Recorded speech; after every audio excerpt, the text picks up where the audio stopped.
या देवी सर्वदेषु कात्यायनी रूपेण संस्थिता नमस्तस्यै नमस्तस्यै नमस्तस्यै नमो नमः। कात्यायनी माँ दुर्गा की छठी शक्ति की पावन कथा। माँ दुर्गा की छठी शक्ति कात्यायनी की उपासना करने से परम पद की प्राप्ति होती है। नवरात्रि में छठे दिन माँ कात्यायनी की पूजा की जाती है। इनकी उपासना और आराधना से भक्तों को बड़ी आसानी से धर्म, अर्थ, काम और मोक्ष चारों फलों की प्राप्ति होती है। उसके रोग, शोक, संताप और भय नष्ट हो जाते हैं। जन्मों के समस्त पाप भी नष्ट हो जाते हैं। इस देवी को नवरात्रि में छठे दिन पूजा जाता है। कात्र गोत्र में विश्व प्रसिद्ध महर्षि कात्यायन ने भगवती पराम्बा की उपासना की, कठिन तपस्या की। उनकी इच्छा थी कि उन्हें पुत्री प्राप्त हो। माँ भगवती ने उनके घर पुत्री रूप में जन्म लिया, इसलिए यह देवी कात्यायनी कहलाई। इनका गुण शोध कार्य है, इसलिए इस वैज्ञानिक युग में कात्यायनी का महत्व सर्वाधिक हो जाता है। इनकी कृपा से सारे कार्य पूर्ण हो जाते हैं।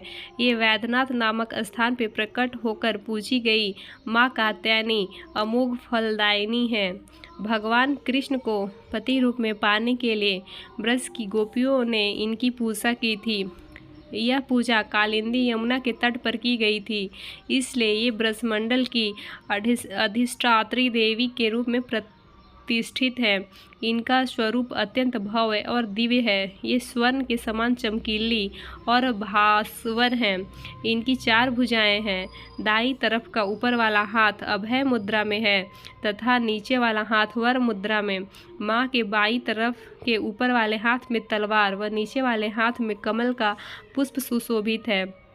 इनका वाहन भी सिंह है। इनकी उपासना और आराधना से भक्तों को बड़ी आसानी से अर्थ, धर्म, काम और मोक्ष चारों फलों की प्राप्ति होती है। उनके रोग, शोक, संताप और भय नष्ट हो जाते हैं। जन्मों के समस्त पाप भी नष्ट हो जाते हैं। इसलिए कहा जाता है कि इस देवी की उपासना करने से परम पद की प्राप्ति होती है। माँ कात्यायनी से जुड़ी कहानी इस प्रकार है।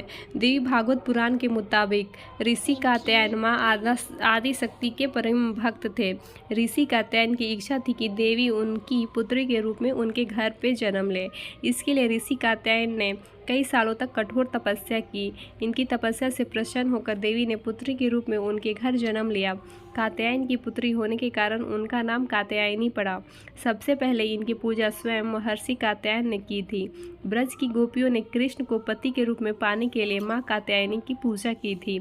माँ कात्यायनी को ब्रज भूमि की अधिष्ठात्री देवी के रूप में भी जाना जाता है।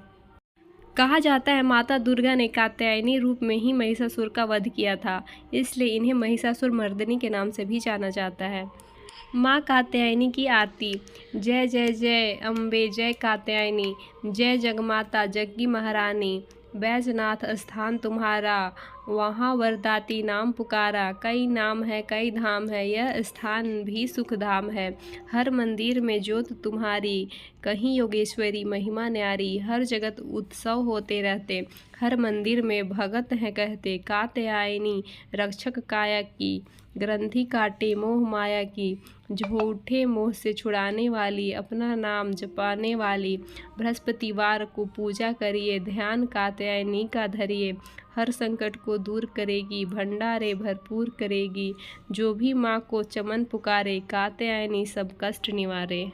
कात्यायनी देवी को पीला रंग बहुत पसंद है, इसलिए नवरात्रि के छठे दिन पीले रंग के वस्त्र को जरूर धारण करें और माता की चौकी लगाते हुए पीले रंग का कपड़ा और फूलों का प्रयोग करें। कात्यायनी देवी को पीले पुष्प, हल्दी का तिलक और भोग चढ़ाएं। कात्यायनी देवी की आरती और मंत्रों का जाप करें। जय माँ कात्यायनी। कात्यायनी माता की जय। दुर्गा माता की जय। नौ दुर्गा की जय। बोलो जय माता दी। या देवी सर्वभूते दुर्गा रूपेण संस्थिता नमस्ते नमस्ते।